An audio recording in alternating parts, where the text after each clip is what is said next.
how did we get to the point where the state of Louisiana in Baton Rouge controls certain aspects of local police departments? Help us out with that.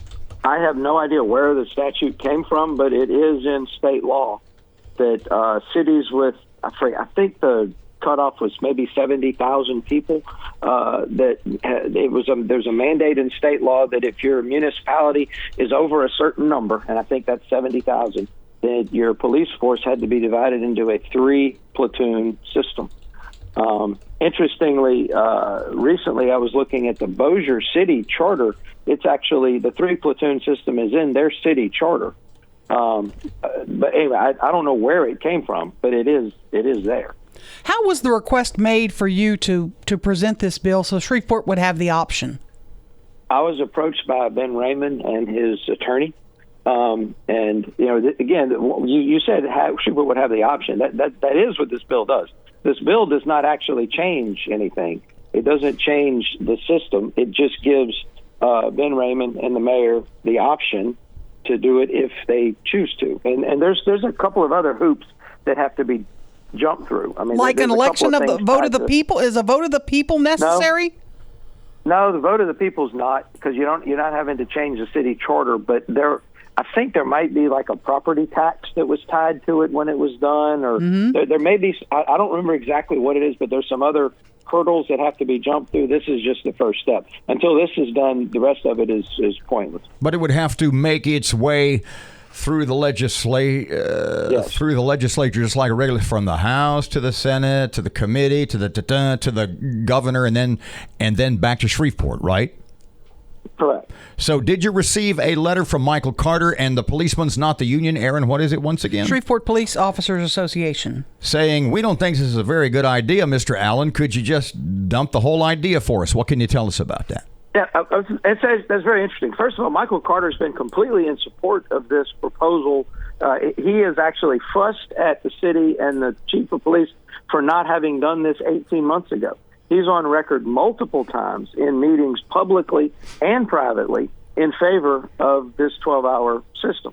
He was in favor of the bill when we drafted it. We ran it by him before we filed it. He was completely in favor of it until last week. And interestingly, you said, did I get a letter from him? No, I did not get a letter from him. He didn't send the letter to me. He addressed the letter to me and then released it apparently to the media. I received a letter from a reporter. I think that's how Michael Carter does things, to be honest with you. But no, he did not send the letter to me. He was completely in support of this. He was involved in helping draft it. In some ways, this proposal was his idea, and it would not have been drafted without his support.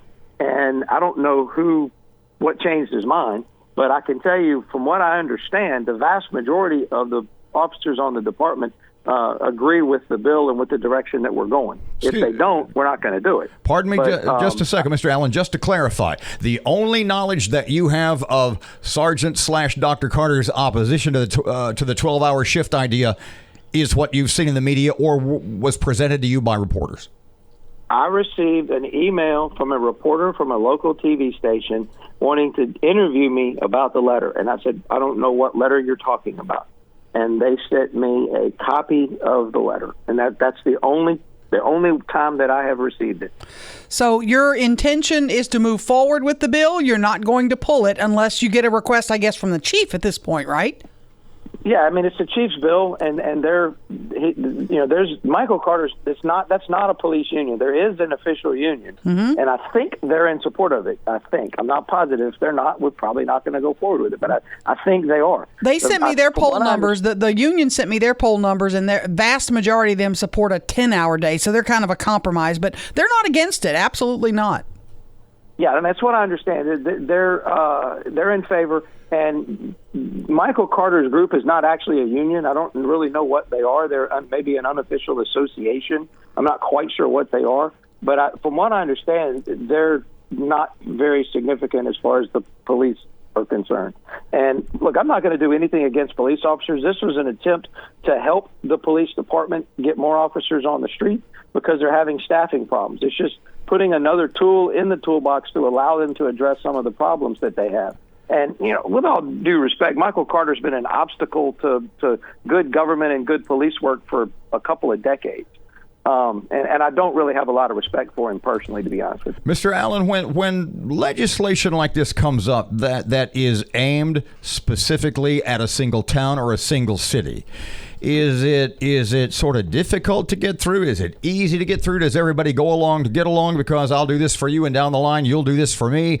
I mean, what do people in like Lafayette or Scott or Breaux Bridge or anywhere down south care about this?